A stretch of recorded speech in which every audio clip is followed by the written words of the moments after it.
ہر شخص کا جو زندہ ہے اس دنیا میں اس پر کسی نہ کسی کا کوئی حق ہے، اور آف کورس اس کا بھی کسی دوسرے پر حق ہے۔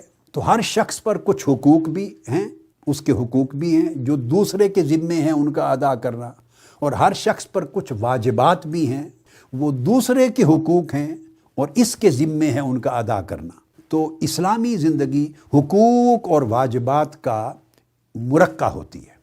جس رشتے میں بھی بندہ کسی دوسرے کے ساتھ، خالق سے لے کے مخلوق تک جڑا ہوا ہے، جس کسی کے ساتھ، تو وہ جڑنے کا مطلب ہے کہ حقوق اور واجبات کا رشتہ ہے آپس میں۔ کچھ رائٹس ہیں، کچھ اوبلیگیشنز ہیں، کچھ آپ کو ملیں گے، دوسرا آپ کے لیے ادا کرے گا، کچھ آپ دیں گے، آپ کسی کے لیے ادا کریں گے۔ ادب کہاں ٹھہرتا ہے؟ ادب یہ ہے اس کی جگہ جس کسی کا بھی آپ پر حق ہے، کوئی حق ہے۔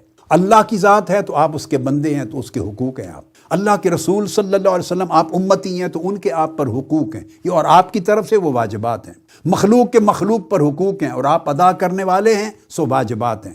جس کا بھی آپ پر کوئی حق ہے، اگر اس حق کو آپ سمجھ لیں، جان لیں، اس کا ادراک آپ کو ہو جائے، سمجھ آ جائے، مان لیں اور اس کی معرفت ہو جائے تو اس کو علم کہتے ہیں۔ تو جب اس حق کو سمجھنے کے بعد آپ اس کی ادائیگی کرتے ہیں تو حق کی یا اپنے واجب کی، دوسرے کے حق کی اور اپنے واجب کی ادائیگی کو عمل کہتے ہیں۔ وہ جو عمل کرتے ہیں آپ، یعنی حق کی یا واجب کی ادائیگی کرتے ہیں، اس ادائیگی کی خوبصورت اور عمدہ طریقے سے اور اعلیٰ سلیقے سے ادائیگی، اس کو ادب کہتے ہیں۔ تو ادب گویا چونکہ ایک مکمل طرز عمل آ گیا، تو اللہ کا ادب ہے، رسول کا ادب ہے، صحابہ کرام اہل بیت اطہار کا ادب ہے، تمام اکابر سلف صالحین اولیاء بزرگان دین کا ادب ہے۔ مگر آپ ادب کے تصور کو دیکھتے آئیے، پھر کعبہ کا ادب ہے۔ صحیح بخاری میں حدیث آ جائے گی، کعبہ کی طرف منہ کر کے آپ جب غسل خانے یا واش روم میں جاتے ہیں تو کعبے کی طرف چہرہ کر کے بیٹھنا بھی منع ہے اور پشت کرنا بھی منع ہے۔ ادب ایک ایسی چیز ہے جو حسیات سے اور محسوسات سے اوپر چلا جاتا ہے۔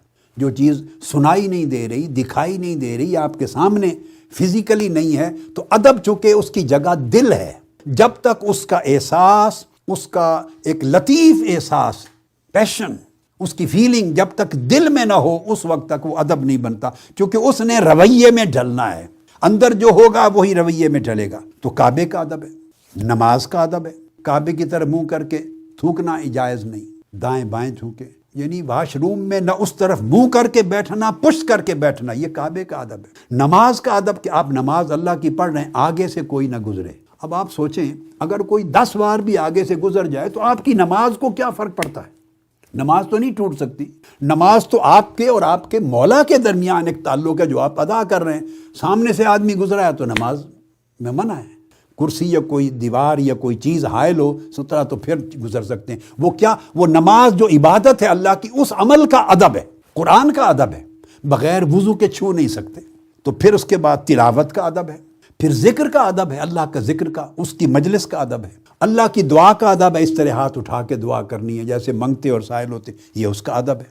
کھانے کا ادب ہے، پہلے ہاتھ دھونا، کس طرح بیٹھنا، کھانا، اس کے بیٹھنے کا ادب ہے۔ پینے کا ادب ہے، 3 سانس لے کر پینا، سانس سے مراد پانی کے اندر نہیں، مشروب میں سانس نہ لینا، یہ بھی ادب ہے۔ 3 بار وقفہ کر کے، بریک کر کے پینا۔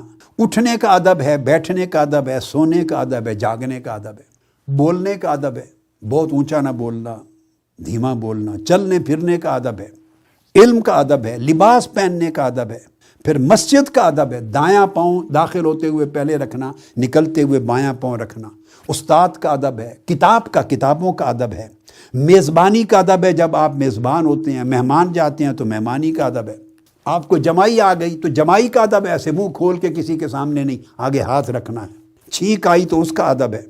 اس طرح کھانسنے کا ادب ہے۔